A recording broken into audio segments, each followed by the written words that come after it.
Okay, thank you. So just let me get out of this then, and then I can share the screen. Okay. So that's actually never happened to me before. Not a problem. Yes, I apologize. So we should be getting. Okay, apology accepted. I'm just trying to make a joke out of it. Okay, no problem. Don't worry, Miguel. That's absolutely fine. Okay, so a little bit of excitement there. Okay, so just some key accounting terms. Assets are items of value that provide benefits or resources to the organization now and in the future. So this can be cash, it can be investments. Liabilities are obligations, mainly money, loans, payables, unpaid tax. So just thinking about some accounting terms. Equity or net worth is the stake in the company that the owners have. It's their interest in the business. It's how much money they have invested in the business, including their retained earnings. So the previous numbers that we looked at a moment ago, their initial investment was 30,000, but in total they had 72,000 invested in the business because they've retained earnings, and they've also split off some previous profits to have a reserve which is promised to stay there until all loans have been repaid. Because of this ownership interest, they have the right to certain benefits, dividends, the share of the earnings. The drawback is that accounting entries are recorded today when the event occurs. But then we have this historical cost principle where the value of an asset or liability at the time the business activity occurred. So sometimes the assets in the balance sheet aren't actually worth what the balance sheet says, and that can be a problem. So when we look at a balance sheet, one of the things that we should do is say, is this building actually worth 200,000 or 300,000? Is this vehicle worth 60,000, or was that the initial cost, and is it actually only worth 10 or 15,000 now? We should be really aware of that.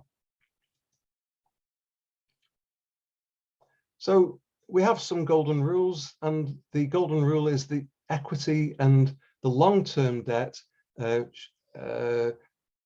which hasn't been used to purchase fixed assets. There should be some net working capital to finance the current liabilities. And obviously, another observation is that assets are in balance with the total liabilities and the equity, because it's a balance sheet. So we expect the total assets on the left-hand side to be to equal the value of all the liabilities plus the equity of the business. As we know, all values change. So if a business bought a machine in 2012 for 100,000, by the end of 10 years, the business is going to, if it only has an economic useful life of 10 years, at the end of 10 years, it's going to be worth zero. So we have to take account of that, and over the time, the business has to depreciate the value of that asset so that by the time 10 years has expired, the asset is zero. But remember, there's a difference between market value then and book value, because if I depreciate an asset slowly, if I actually want to sell it, I might not get as much for it as the balance sheet records it being worth. So we need to be very conscious of that when we're looking at the true value of a business. How much is the business actually worth? What could it be sold for if it got into some kind of financial difficulties? How much am I prepared to lend to a business of this value? And I need to be fairly sure of my valuation of the business, that it's accurate. So the information on the balance sheet, there are some strengths. It presents a financial picture of the company. It can be compared with other businesses.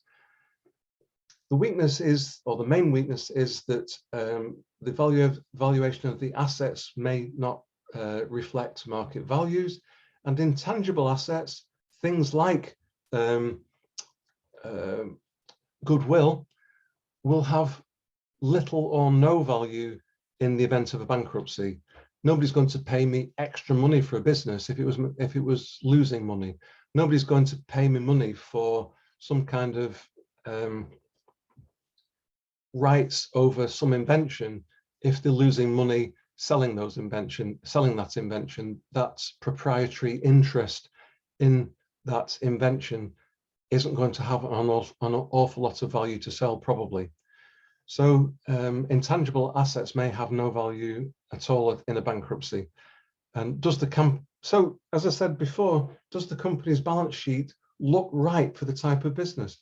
Is it strong or weak or otherwise? What do you think about the business in terms of the amount of money that the business has, the owners have got invested, the amount of money that they're borrowing, the quality of the assets which they are showing to you?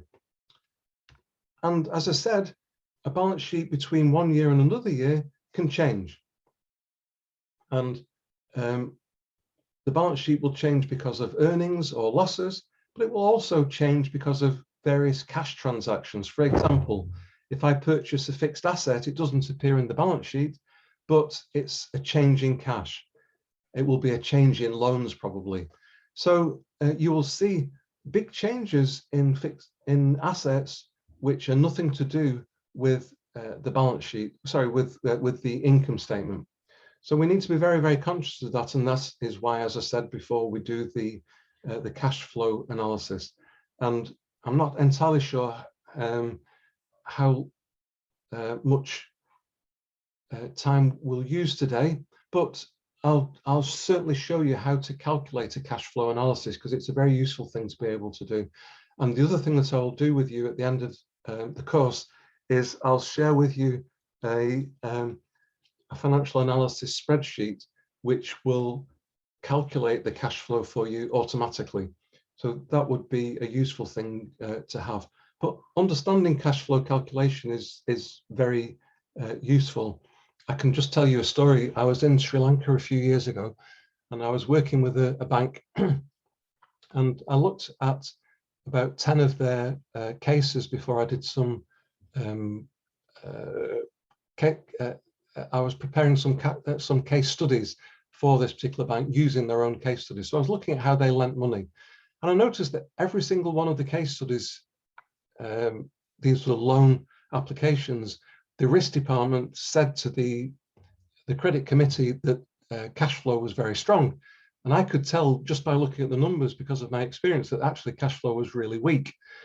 And I went to the risk department and I said, what's happening? You keep saying in your loan applications that the cash flow is strong, but the cash flow is terrible for each of these businesses I've looked at so far. So they said, oh yes, Mr. Mike, we know already about that, but don't worry.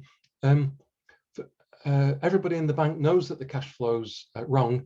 Actually, a few years ago, or maybe last year, I can't remember, we got a consultant from India, and he spent about 2 days here trying to work out what was wrong with our cash flow analysis.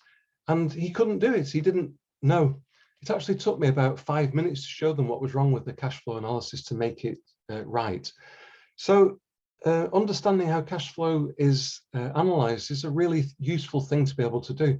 But then I spoke to the managing director of the business. This lady, really, really nice lady, was the person who approved all the loans. So she said to me, what have you found, Mr. Hill? And we were having a talk about the bank. And I said, I'm very surprised that all of the cash flow statements in the loan applications were wrong, but I've shown your risk department how to resolve that now. This lady, she went pale. She was quite a brown-skinned lady, but she went absolutely pale. She looked at me, she leant forward and she said, what do you mean, Mr. Hill, the cash flow was wrong? So I said, well, I thought everybody knew that cash flow analysis was wrong, even though the statements say that it's very high. All of the cases I've seen, it's actually very bad.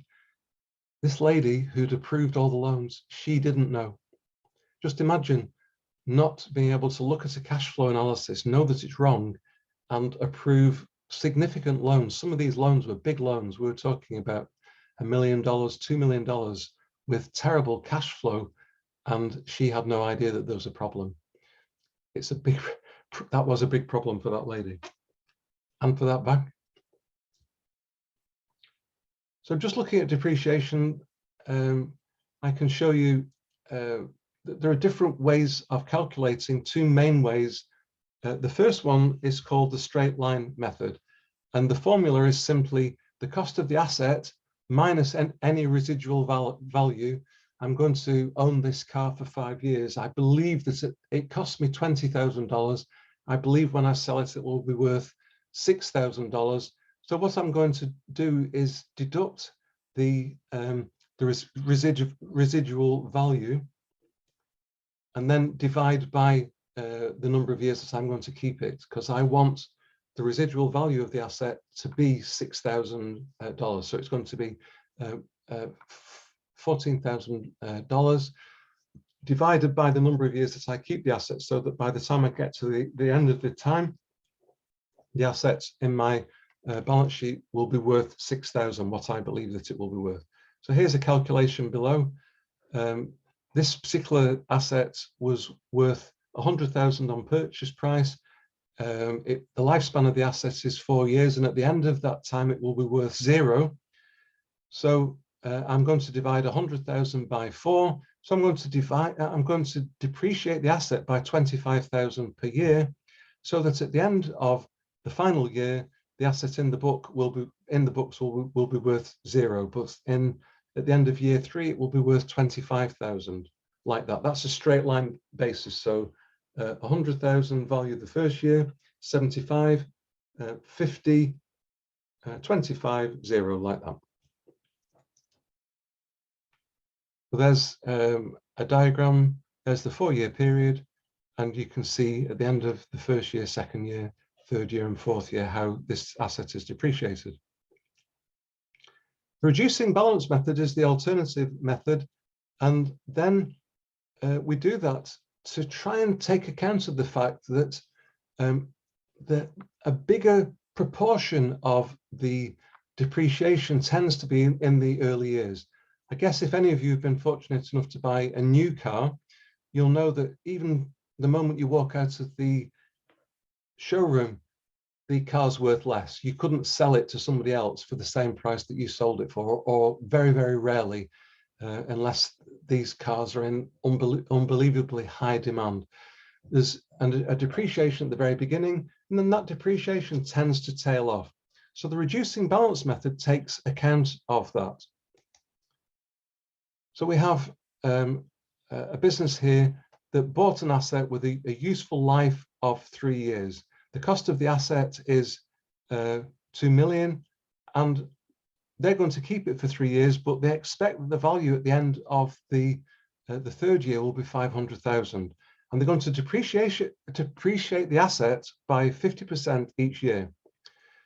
So I take 2 million minus the residual value, 500 times 50%. So my depreciation for the first year is 750. So the total depreciation for the year is 750. So what will appear in the balance sheet at the end of the first year is 1250, because I've depreciated by 750. So at the end of the second year, I take 1250 minus 500, which is the residual value, times 50%. And this time, the charge in my income statement will be much less. I'm going to have a charge against my profits, not of 750. That was a high depreciation to take account of the higher loss in the first year. The second year depreciation will be 375. So now the total depreciation is 750 plus plus 375 is 1125. So the actual figure in my balance sheet at the end of year 2 should be 875. And then during year 3, I still need to depreciate again, but I want this to come down to be worth, so that the asset at the end of that time is worth 500,000.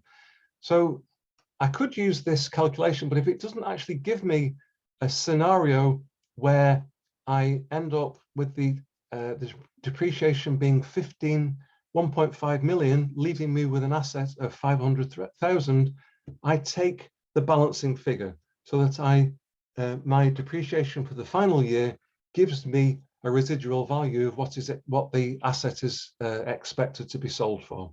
So that's how reducing balance depreciation works. So you can see the difference between the straight line method and the reducing balance method. The value goes down much quicker using the reducing balance method than using the straight line method, but it tails off so that you end up eventually with a similar situation. Something else to be really conscious about is liquidity. So I want to think about liquidity for a minute, because liquidity means having cash and cash equivalents, investments that can be sold to generate cash. Liquidity means I need enough cash to pay the short-term liabilities, the short-term financing needs. So here's a question for you. You can either do this by the chat or by opening up and talking to me. I'll be happy if you talk to me. I get lonely sat in my room by myself. I much prefer being in a classroom with you. But what are the main sources of cash for a business?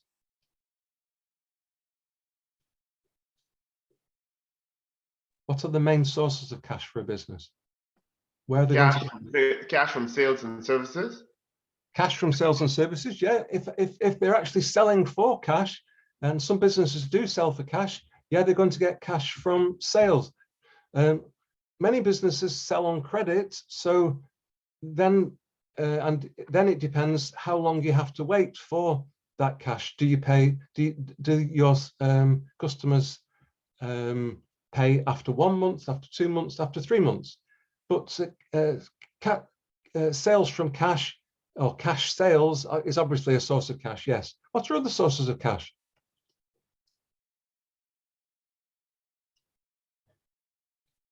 Short-term investments or owners' influx of cash? Yeah, sure. Okay, so anytime the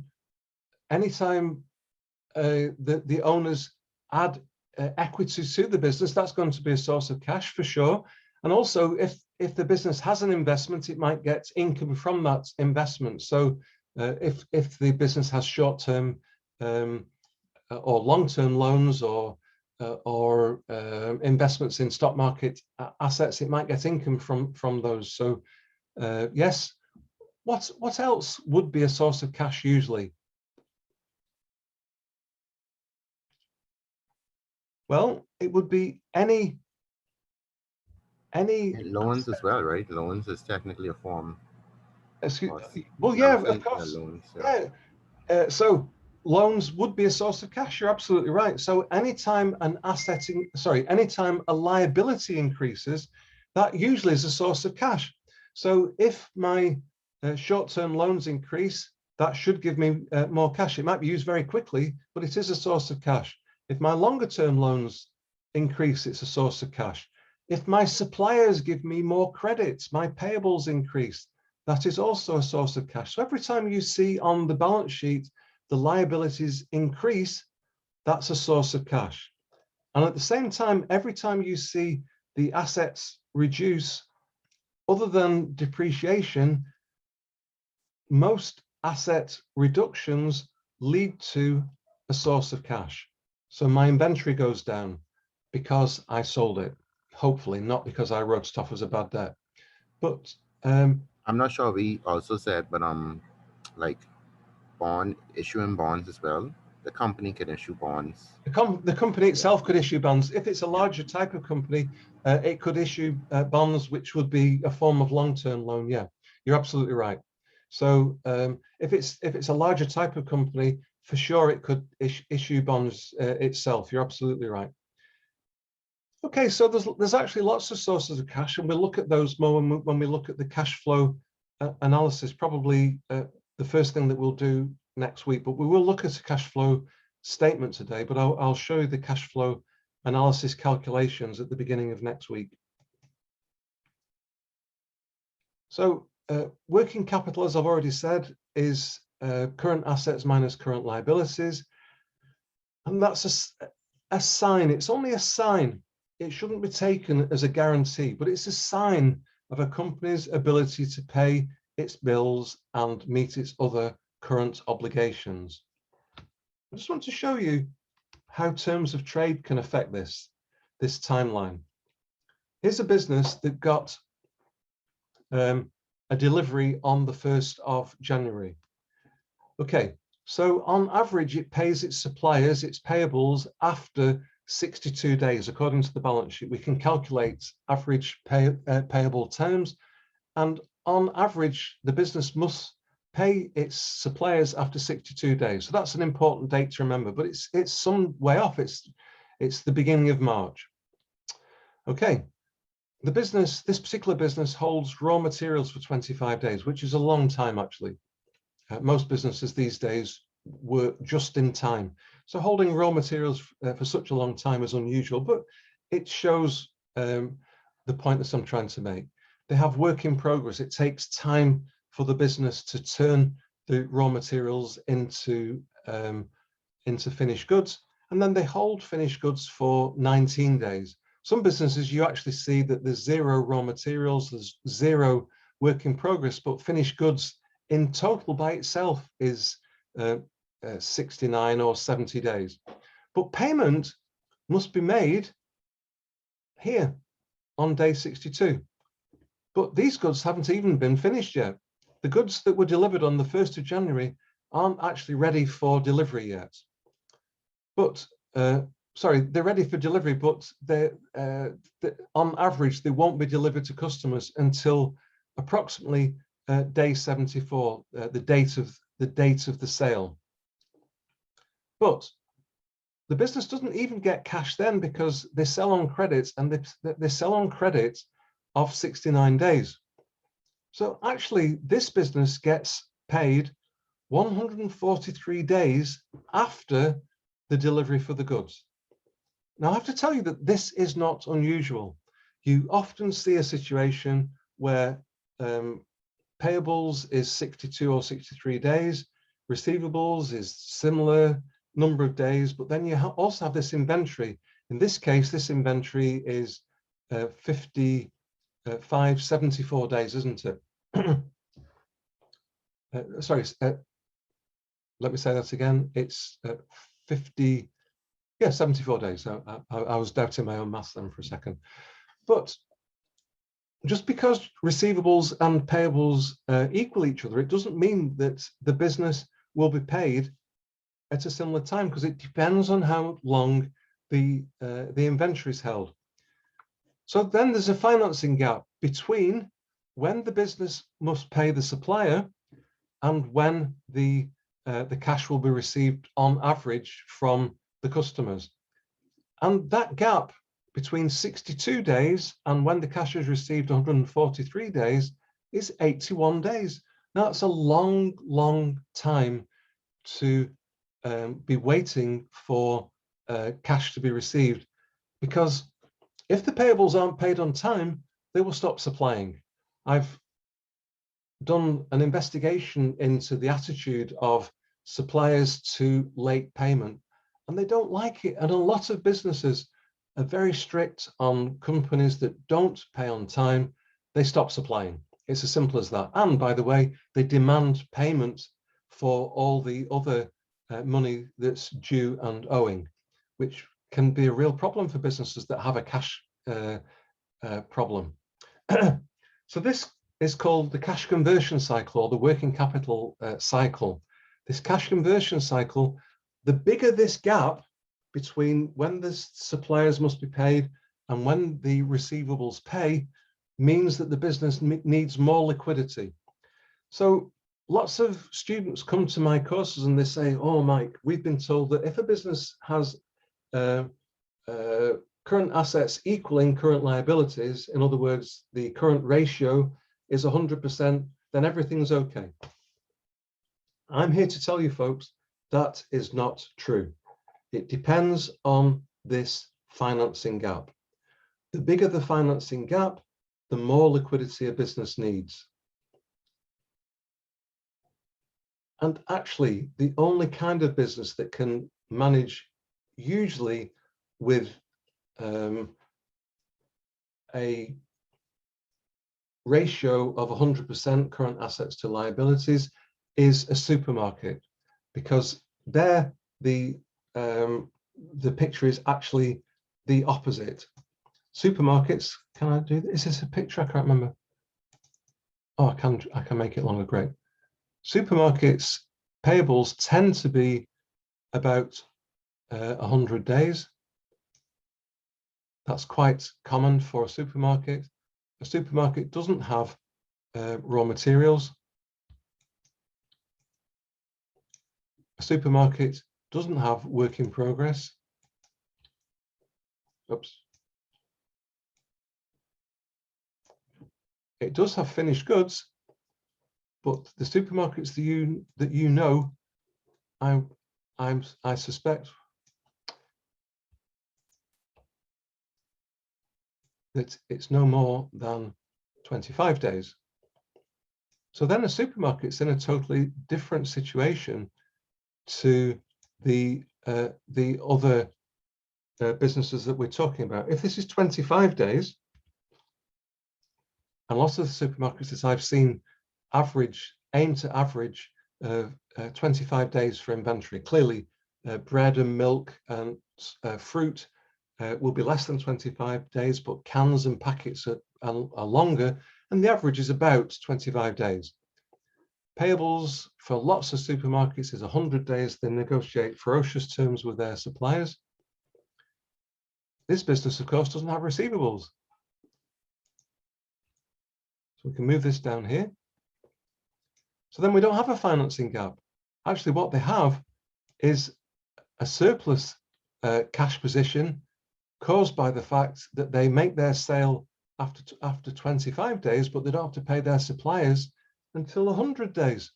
So supermarkets have a cash surplus from sales, and they tend to use that cash surplus to finance the business. They're using, in other words, the supplier's money to finance their business. So you will see supermarkets with a working capital situation, current assets equaling current liabilities, or 100%, or perhaps sometimes even slightly less negative current assets to current liabilities.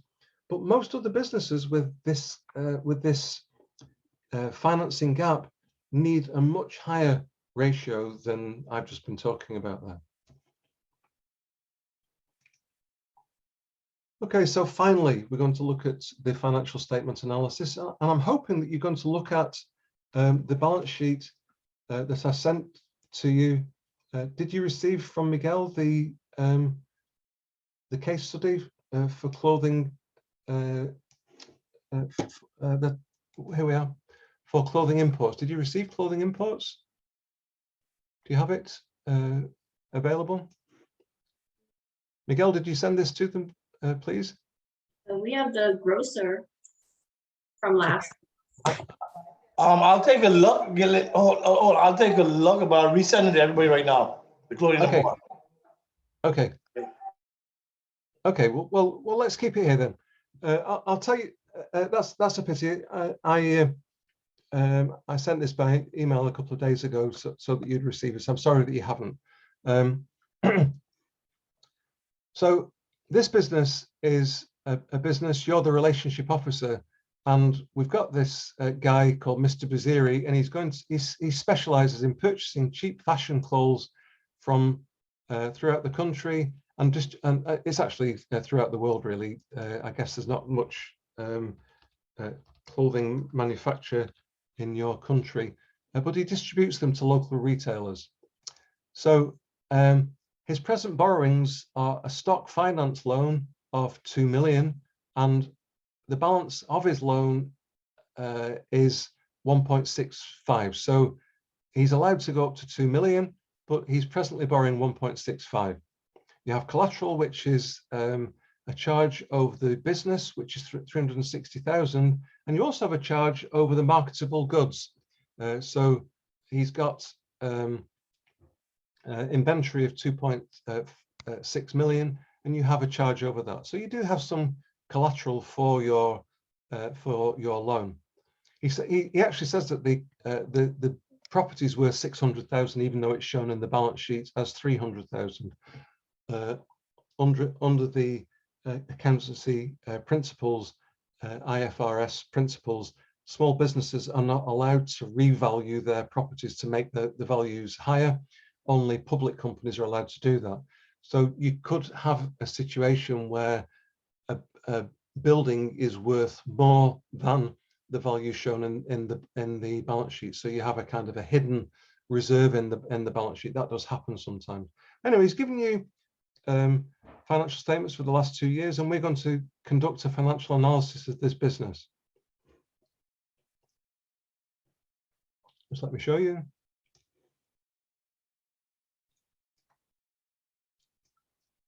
Oh.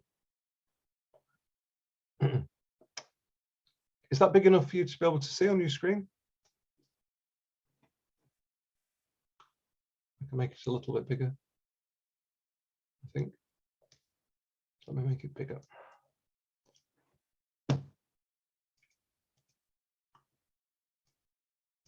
Okay, so this business has fairly stable cash. It has receivables which have grown quite a lot. It has inventory which has grown a lot. There's the 2570 we were just talking about a moment ago. The buildings are shown in the balance sheet as 360, although he says that they're worth 600,000. He's got some equipment which isn't so much because it's an import, so they don't tend to have much equipment, and that's worth 170,000. And the total value of his business is $5.8 million. The short-term loan has grown quite a lot. The payables have doubled, so that's interesting, isn't it? The receivables went up by about 60%, but the payables have doubled. So he owes his suppliers far more in year 3 in 2020 than he did in 2018, and the ratio between receivables and payables has deteriorated quite a lot.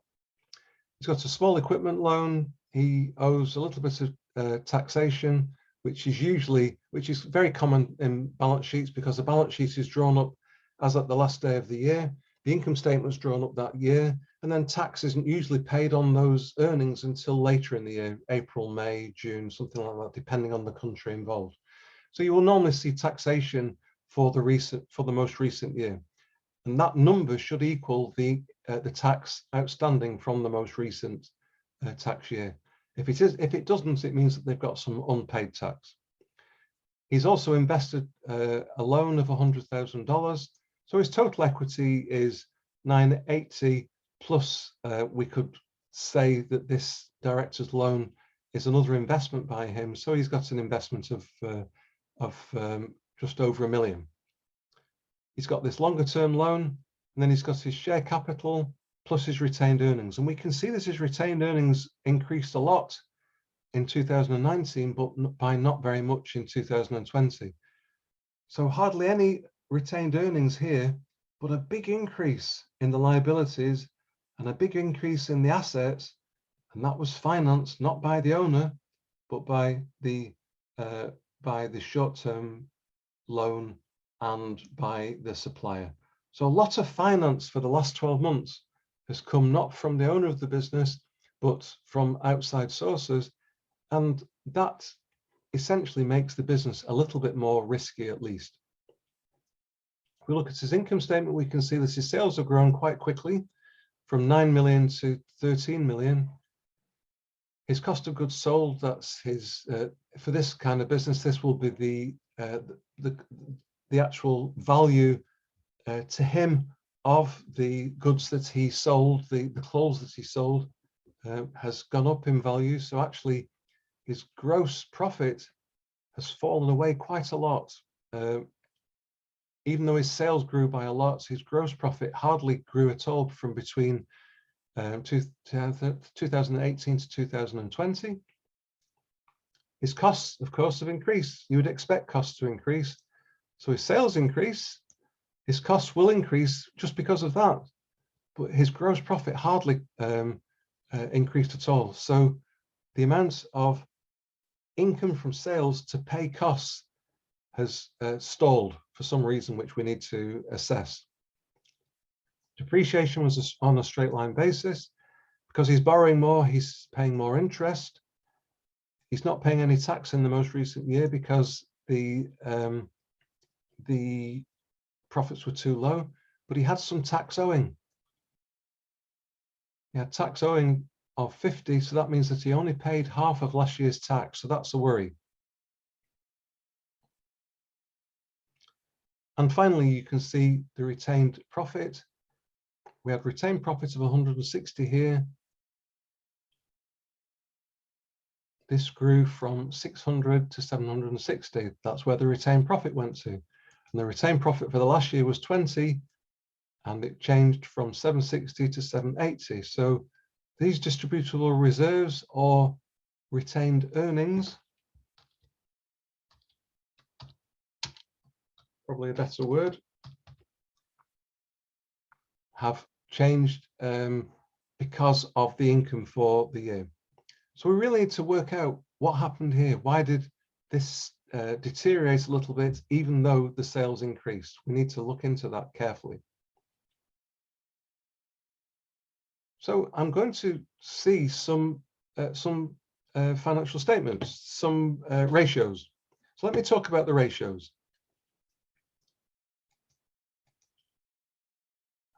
Because the objective of this session is to assess the importance of ratio analysis, and we'll spend the rest of today until 5 o'clock looking at the ratio analysis for this business and seeing what the ratios mean, and also how they can help us. So when we're looking at a business, we can look at it in two senses. We can look at it as a gone concern or a going concern. I'm sure you've heard of the expression a going concern. A going concern is a business that's trading, they're making sales, there is some activity. So a going concern approach assumes that the business is going to continue, that the activities will continue. And when we're assessing a business in those terms, we assess it in terms of its earning capacity.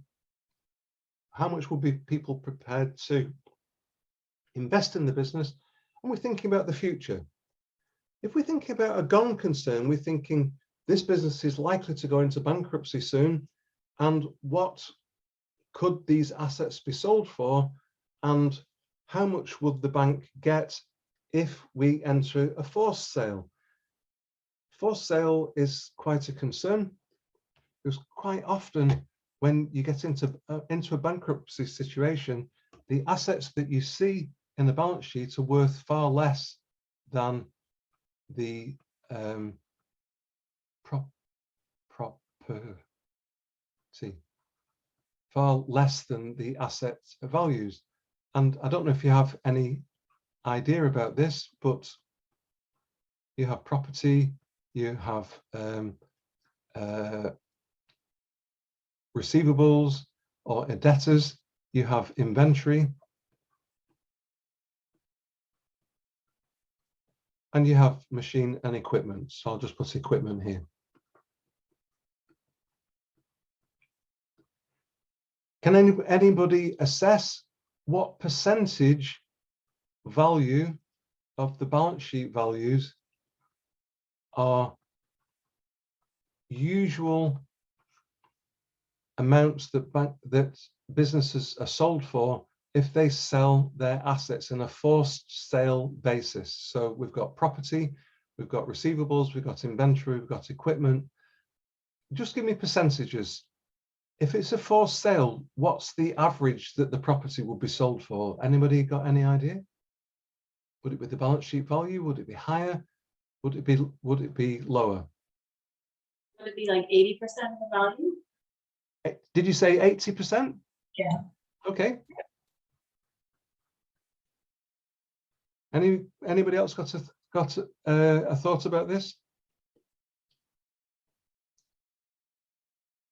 Well, the answer is that it depends. It depends on how well the asset's been maintained, how much it's needed.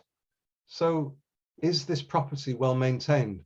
Is it in a hot area? Is it in an area where people are trying to get hold of property like that? What's the state of repair? What's the footfall in the area? If it's a shop, is it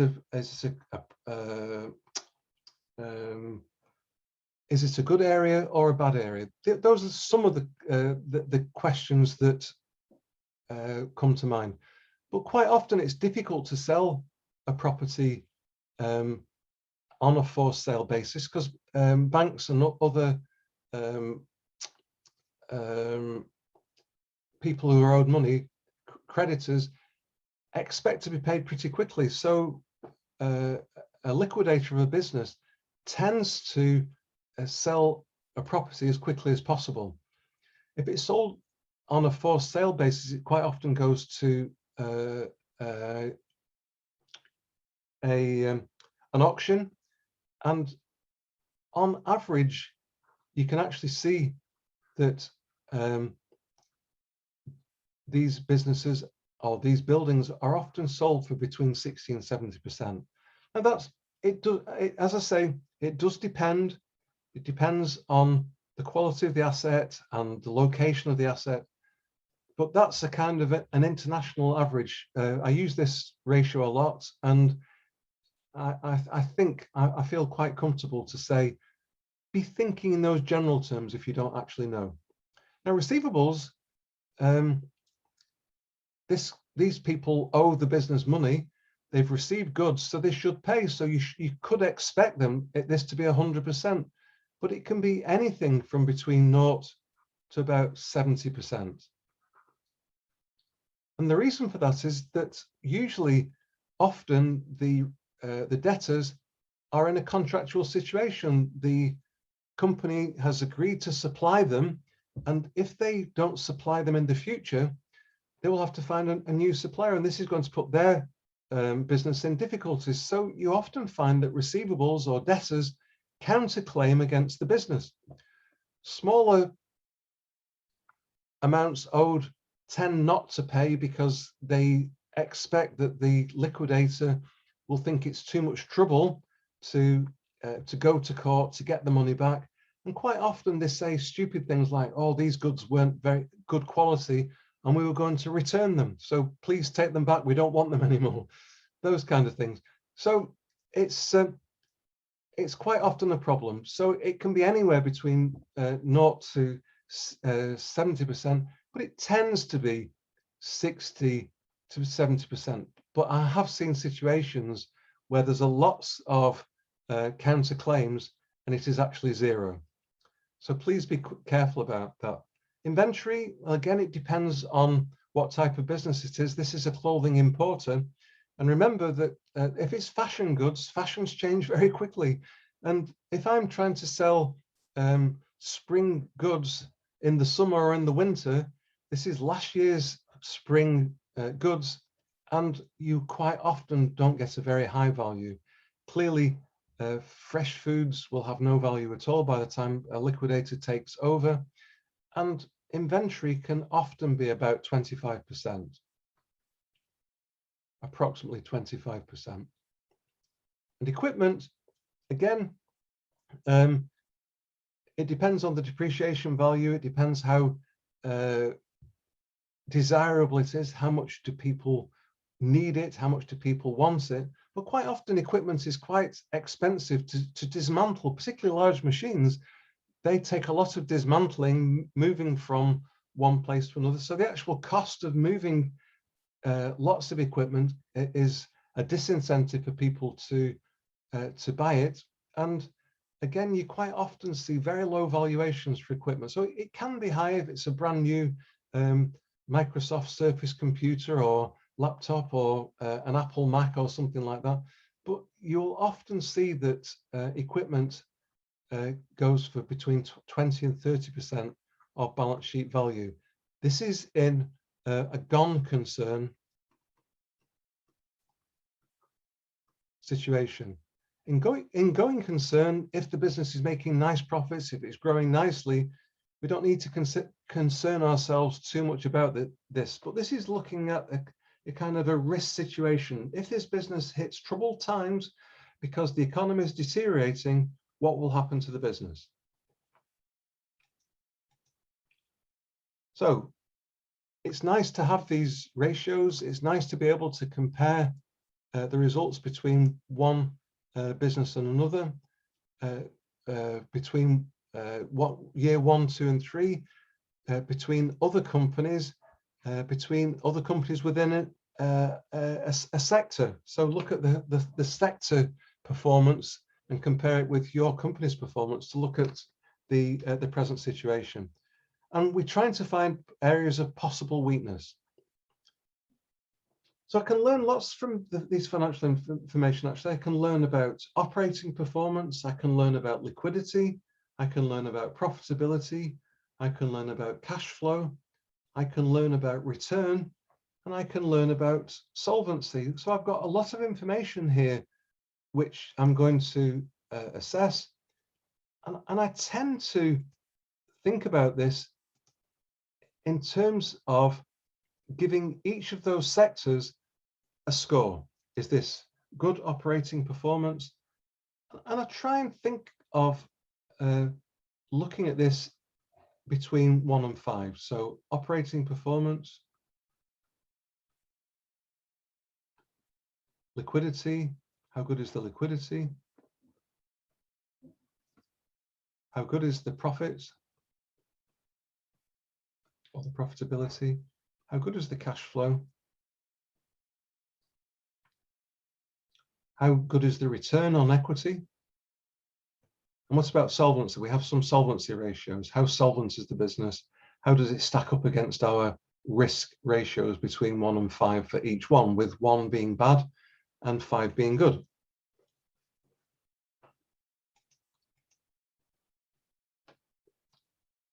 So as I say, there are some advantages to these ratios. It can show us how adequate or sufficient the profit is, how well the assets are being used. Is the company's financial structure appropriate for the business? Is the company generating sufficient cash to meet its commitments? So those are the advantages. There are disadvantages. It's more difficult if there's changes in the composition of the business, if they actually start doing business in a different way. If there's inflation, if there's seasonality, they have high sales in the summer but low sales in the winter, for example. If they use different accounting policies from one period to another period, and if there's window dressing or creative accounting. And as I say, some businesses, not all businesses, but some businesses do try and make their numbers either look better than they are because they want to mislead the bank, or they try and make their numbers look worse than they actually are because they want to pay less tax. And you might see a combination of those situations. So I often see, and on some of the courses which I do, I teach cross-checking. How can you cross-check? How can you cross-check the financial statements to see that they are reliable? And I've spent, I think I mentioned to you last week, I've spent probably working since 2004. I've spent more than 2 years in China in total. I never spent more than 4 weeks there, but I've made 37 trips to China in the last 15 years, and I've spent about 2 years in total there. I can tell you all the banks are very keen on cross-checking the information, and if you knew the Chinese people like I do, you wouldn't blame them for doing that. So let's look at the various sections, the different ratios. And I don't want to talk too much about this. I'm far more interested in looking at the numbers here, but on these slides, and in your handouts, it's showing you how some of these ratios are calculated. So I've got this year's sales minus last year's sales divided by last year's sales. That gives me the sales growth. This year's profit minus last year's profit divided by last year's profit gives me the profit growth. I can find out the headcount growth, how many employees have, how many additional employees have been taken on. And that's useful because employee costs is often one of the biggest costs, and businesses often take on employees and then don't use them very efficiently. And then that can become a sunk cost. It can become an expense which isn't proving its worth, and it can cost the business a lot of money. So I can think about how much sales per employee, how much profit per employee, how much value for each employee, and also the sales divided by the fixed assets to tell me how much the fixed assets are using to generate the sales. I've just noticed. Can I get the slides showing emailed to you? Do you mean today, or do you mean I'm going to send it to you at the end of the session? Is that okay, or do you want it? Do you want it now? I think I have it available to send now. Just a moment.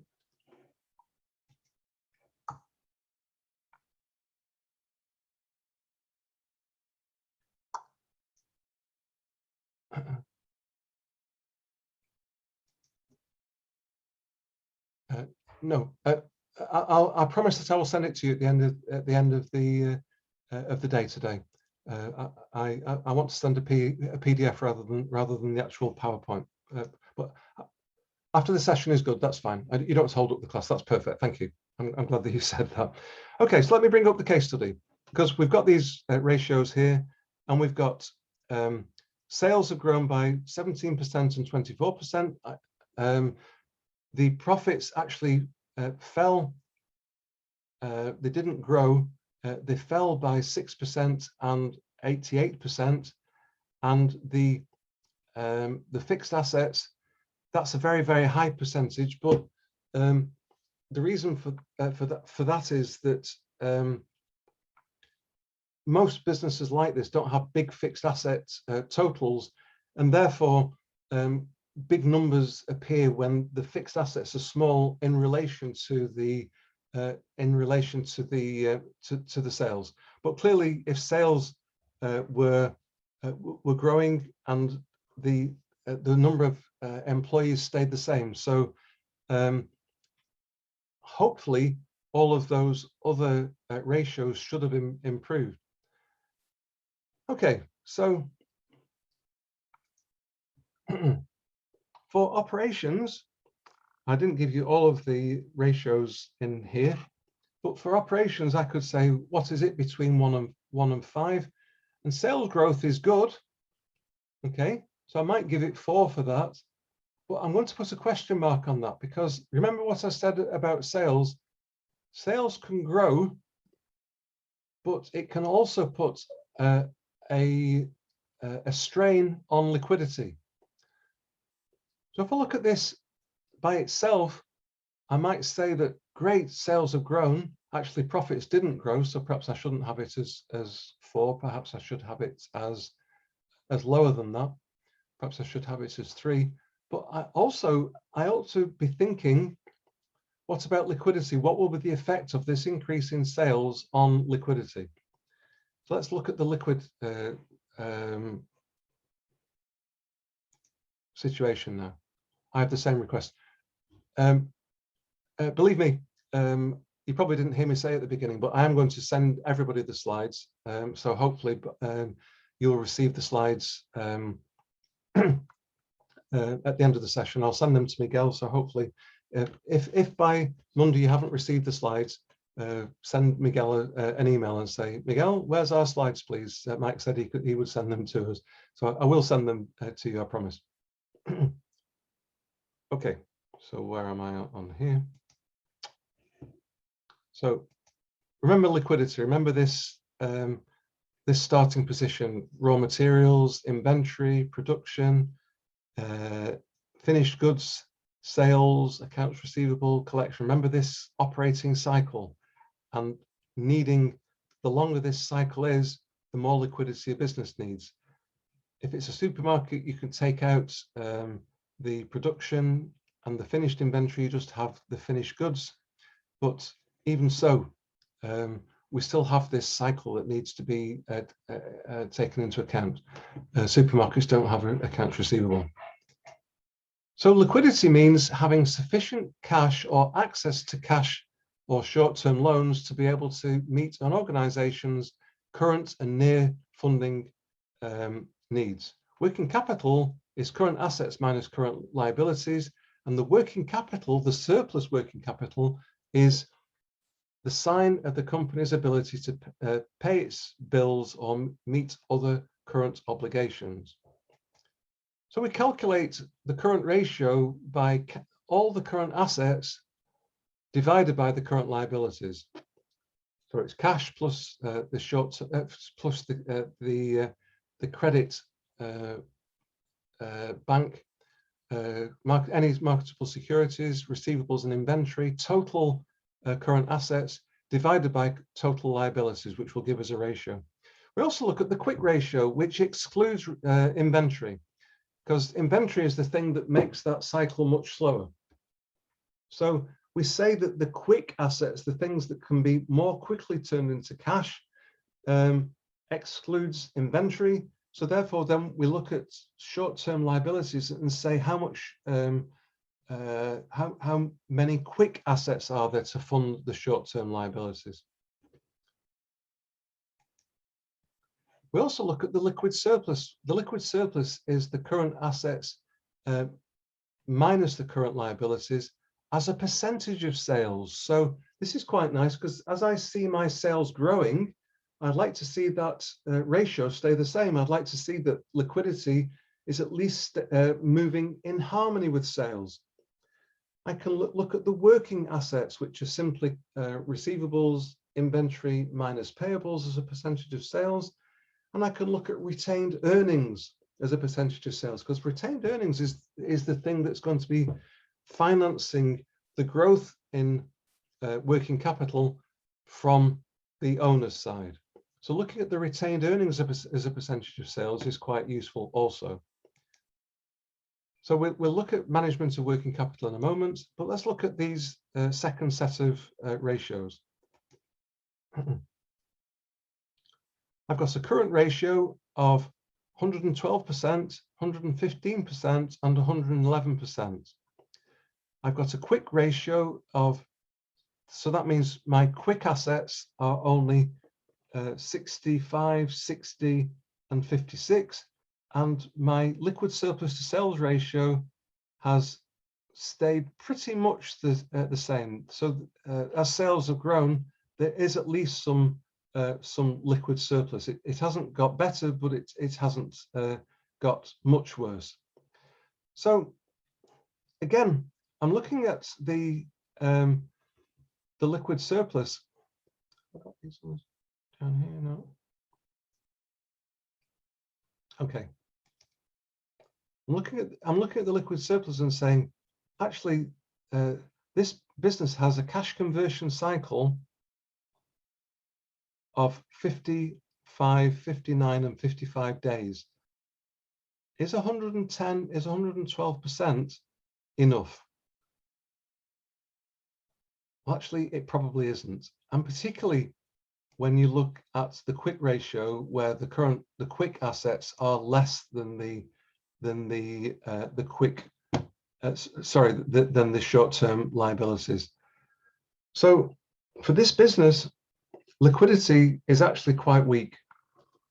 It's probably a 2 or a 1. It's a weak situation for the business. In all the excitement, I've lost my pen from it's rolled away somewhere. So we're done with it. Has it fallen on the floor? The pen that I was going to use to note the present situation has on the whiteboard has vanished from my desk somewhere. I have absolutely no idea where it's gone. So just forgive me a second, please.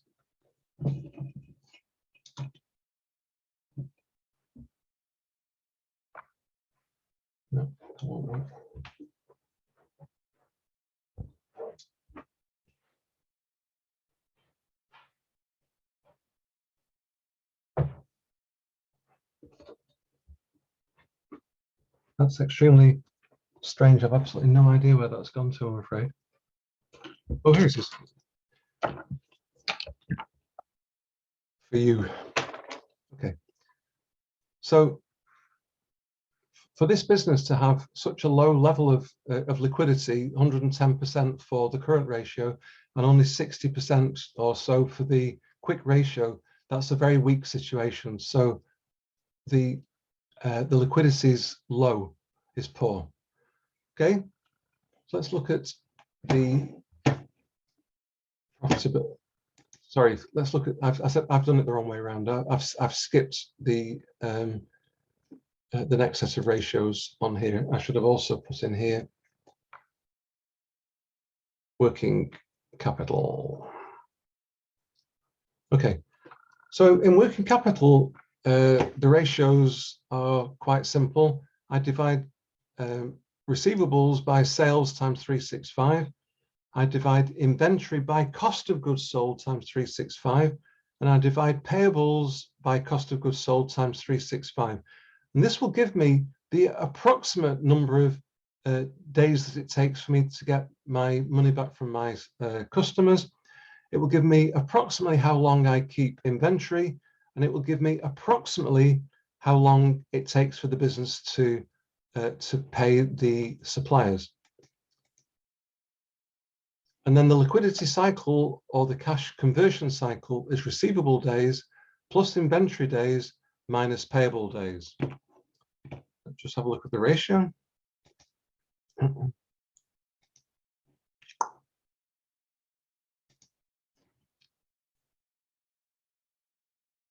So the receivable days is 57, 56, 62. So it's gone up a little bit. Inventory has gone 61, 73, 78. Suppliers has gone 63, 69, 85.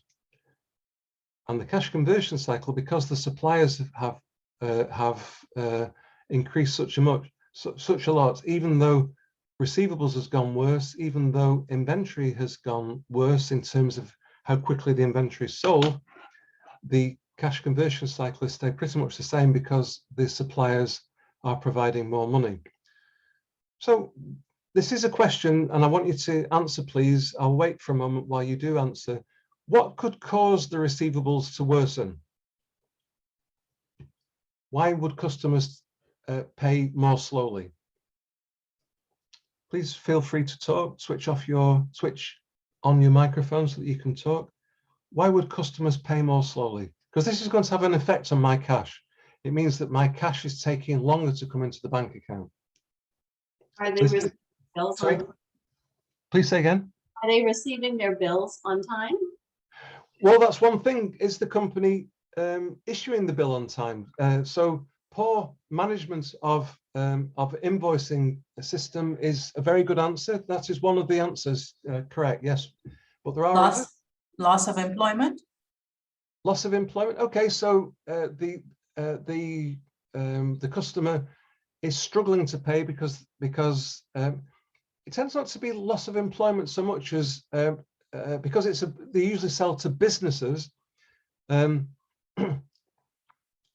They've got some kind of cash problem. They could be selling to individuals as well, but often receivables tends to be into business, but their clients may have some kind of financial problem, and that's the reason. Another reason could simply be that the clients have said, we expect you to give us more credit. Other suppliers are giving us, other distributors of clothes are giving better credit terms than you. And if you don't give us better credit terms in the future, we'll go elsewhere. So it could be that as well. It could be pressure from the customers. But whatever the reason, the amount of credit owing is slow in being repaid. So that has a negative effect on cash flow. It means that the cash conversion cycle that we talked about before is going around more and more slowly. Inventory, remember, this is a fashion business. The inventory turnover has gone from 61 to 73 to 78. What do you think is happening there? It's taking longer for this business, for the inventory to turn over. What do you think?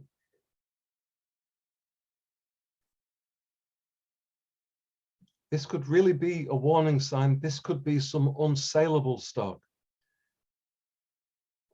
With all of these numbers, remember, it could be a snapshot. Remember, it's a photograph. There could be a big delivery tomorrow, which would take the stock levels down. And if it's just simply a timing difference, it's not necessarily a problem. But if we see a trend, if we see 61 to 73 to 78 over the years, that's looking like his buying isn't so good, and maybe he's struggling more and more to sell the goods that he's selling. That's what this means. And if I see suppliers going from 63 to 69 to 85 days, that means, as we've already seen from the balance sheet, the suppliers are giving far more money. Does that mean that they've got very, very kind and helpful suppliers, or does it mean that they're actually being late with their bills, and so far the suppliers haven't demanded repayment? This could be, when you look at low liquidity here, when you look at receivables taking longer to pay, inventory taking longer to pay, this could be a very strong sign of poor liquidity. The fact that suppliers aren't being paid is a big warning sign. Unless you can see evidence, I always write this word when I'm doing this up here. Unless you see evidence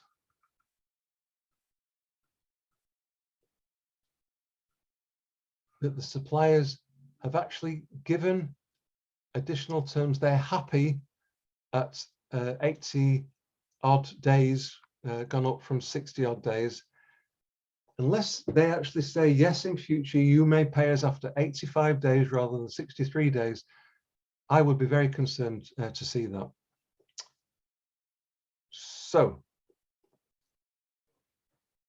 if I go back to my board here, I'm going to give the working capital a big one, a big problem. Okay.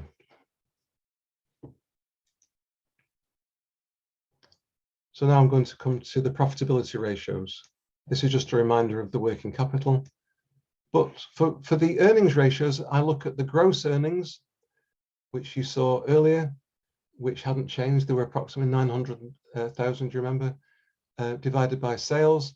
I look at the earnings after tax as a percentage of sales. I look at the operating earnings as a percentage of sales, and I look at the costs. So then that enables me to see if sales are increasing by 20%, how much are costs increasing by? Are they increasing by a similar percentage, or are costs rising quicker than sales? So I can see that the gross profit has gone down from 10 to 9 to 7. That's why we saw the gross profit staying the same number almost, even though the sales had increased. The gross profit has gone down. So that means that either he's not passing on any increases in costs, or alternatively, he's trying to increase his sales by giving discounts. Please let me tell you a very useful piece of information for you. If a business gives a discount of 1%, the change in profits will fall by far more than 1%. So the profit fall will be much greater than 1% if if discounts of 1% are given. So if you see a ratio change of 3%, which we're seeing there over a short period, that can be a real problem. So next week, I'm going to do two things. I'm going to show you some evidence of this. This is called a profit lever. And there are three profit levers. There's the gross profit percentage if there's a 1% change in sales, gross profit, or costs, if they have decreased by 1% or more, the fall in profits, if they've gone down, will always be more than 1%, always, considerably more. On the other hand, if the percentage has gone up by 1%, you will see a bigger increase in profits than 1%. So a 1% change in any of these key numbers, profit levers, leads to a substantial change in profit. So I've seen a 3% fall in gross profit over the time. At the same time, I've seen the net profit go down from 2% to almost zero. The operating profit fell, and the costs stayed fairly equal. So the costs have stayed almost the same. They've grown almost in line with sales, but the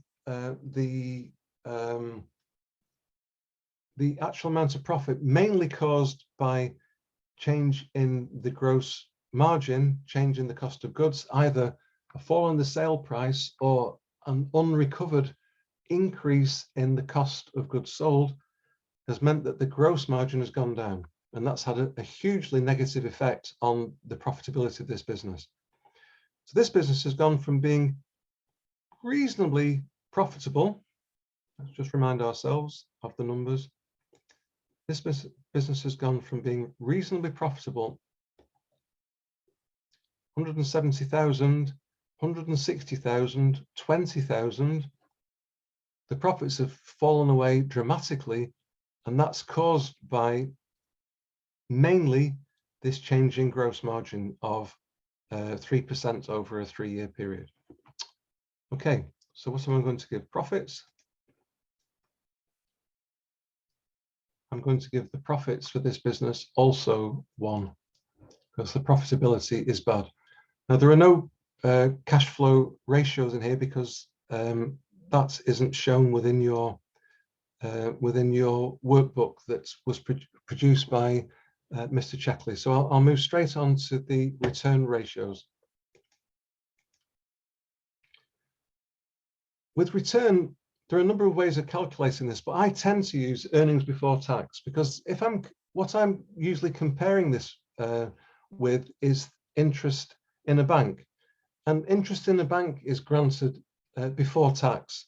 In the UK, you have to pay tax on interest that you receive on bank deposits.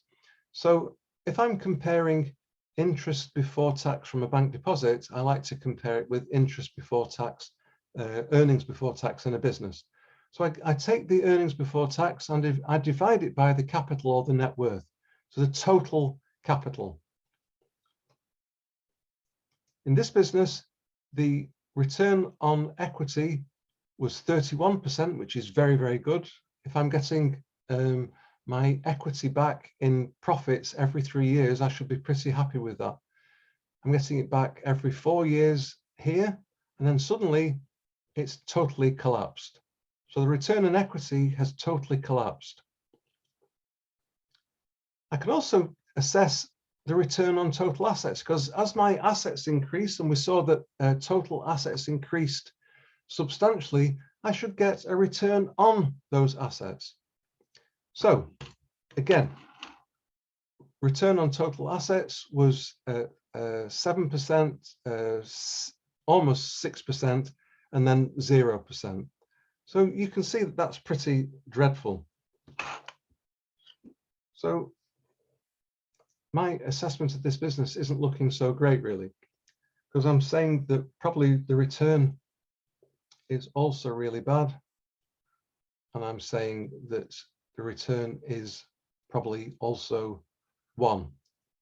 And finally, I've got some solvency ratios, and there are a number of ratios which we can use for this. We can assess the capital as a percentage of the equity, the total equity as a percentage of total assets. We can look at borrowing, that's the total borrowings, again, as a percentage of the equity. And we can look at the interest cover, how much is the profits in relation to the interest that must be paid. So the owner's equity as a percentage of total assets, I'm going to give you for the first time, I've not given you any guidelines or benchmarks for any of these things, but I'm going to give you some guidelines here. If the equity is 40% or more of total assets, that's usually okay. Between 30 and 40%, it's, well, okay. But less than 30%, it's a definite sad sign. So this business has gone, let's look at it. This business went from 21%, which wasn't great. So the equity was low. It went to 21% again, which was still low, but then 16%. So the equity only financed 17% of total assets. That means that the suppliers and the bank have financed most of those assets. So a lot of very short-term outside finance has been used to finance this growth of total assets in the business. So that's a big concern, really. Another ratio which is very useful is to consider the amount of total borrowing as a percentage of the equity. So I'm taking the total loans, and sometimes if I know the borrowing agreement, how much did the bank agree to give, I can look at the potential gearing. How much could they have borrowed if the total loans were drawn? Again, if the borrowing is less than 80% of equity for smaller businesses, that's usually okay, a smiley face.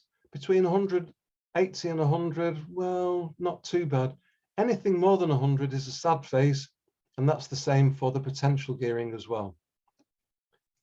This business has 171, 157, and 192. So borrowing far more than the equity of the business, the total equity of the business.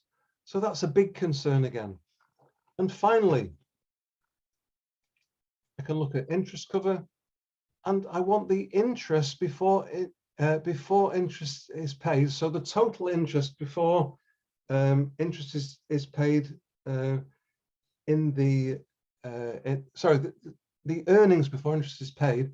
So that's the total earnings available to pay the interest before the interest has been paid in the income statement as a percentage of that interest. So how much does the earnings before interest cover the interest? If it's more than 350%, it's a smiley face. If it's less than 300%, it's a gloomy face. Why do you think that is? Why should interest cover be more than 350%? It's quite a big coverage ratio, that. And why is it weak if it's less than 300%? Anybody got an idea? Well, it's simply because earnings aren't only to pay interest. Earnings are to finance growth in the business. Earnings are there for dividends. Earnings are for lots of things. So if we simply have enough earnings to pay the interest, what would happen if the borrowings increase or if the interest rates increase? What would happen if the profits fall? Even interest can't be paid. But remember, earnings isn't only to pay the interest, it's also to make the principal payments as well. And principal payments aren't deducted from the income statement. So I need enough earnings to pay the principal, and I need enough earnings to pay the interest as well. So look at my ratios again. This should be more than 40%, and it's less than 20% in the last year. This should be less than 80% really, and it's 192%. And this should be more than 350%. And it was quite good the first 2 years when they had reasonable profits, reasonable return on equity. But look at the last year. terrible. So again, my solvency ratios are really bad. So by talking quite quickly and by you listening, I hope well, I've got to the end of today's presentation, and we've actually looked at all the ratios which are available to you in the book. And for this business, we're in the unfortunate situation where the solvency is really weak, the return is really weak, the profits are very weak, the working capital is weak, the liquidity is poor, and probably operational performance isn't so good either. Remember, I said I'd come back to that. If the growth in sales has caused a liquidity problem, even a growth in sales isn't a good thing here. So we've got 3 minutes to go.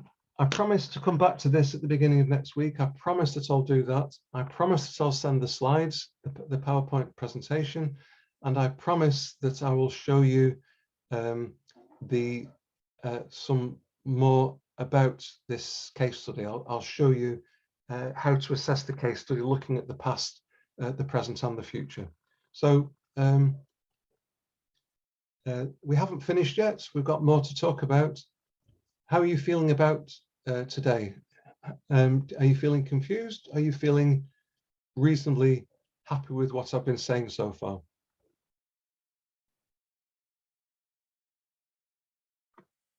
For me, I would say it's a lot to digest. It is a lot.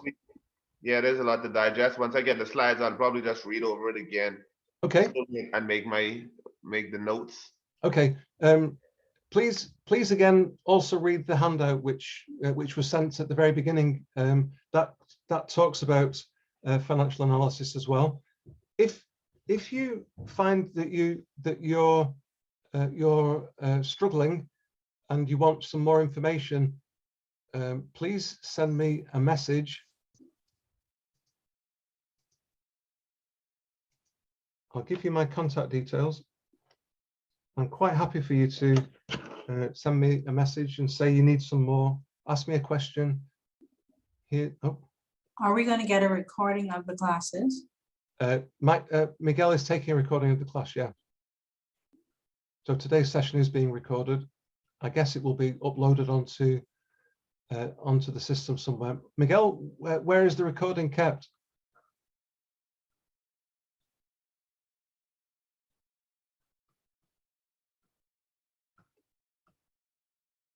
Okay, I'm not sure where, I'm sorry, but I'm not sure where Miguel is. I'll find out where the recording is. I can tell you that it is being recorded, or it was being recorded at the beginning of the session. I can see, if you see this little red dot here, that means that it is being recording at the moment. So that should be okay. So we will share the recording with you as well. But if you have any questions, please come back to me. I can give you, believe me, lots more information. I'm very happy to answer your questions in the meantime. If you want to save them until next week, that's also fine as well. But please, by all means, ask me any questions that you want to via email or by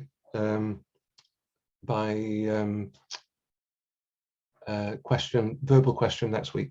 Okay, so I hope it wasn't too much. It was a lot to get through. I know that. Next week, I hope will be easier for you, and we'll spend more time thinking about the display fitter cases. This was a case that I wrote a number of years ago. Actually, it's been put into 3 of Keith's books. As you probably know, Keith's a very well published author. He's published more than 10 books, and I wrote this case study to go in one of Keith's books. It's actually been published in, I think, 8 different books altogether, this case study. So it works quite well, I think. But I will go through the case study with you in more detail next week, and spend more time showing you how to get more information out of this. Okay, we've reached 5 o'clock. Thank you for your patience with me today. Thank you for joining the class. Please send me any questions that you want to send me. I'm very happy to answer questions. And if not, I will certainly see you next week. In the meantime, if you haven't received the PowerPoint presentation from Miguel by Monday evening, please chase him, because I will be sharing it with him in the next 5 minutes. Okay, enjoy the rest of the weekend, folks, and I'll see you next week. Same to you. Bye. You're welcome. Bye-bye. Bye, everybody.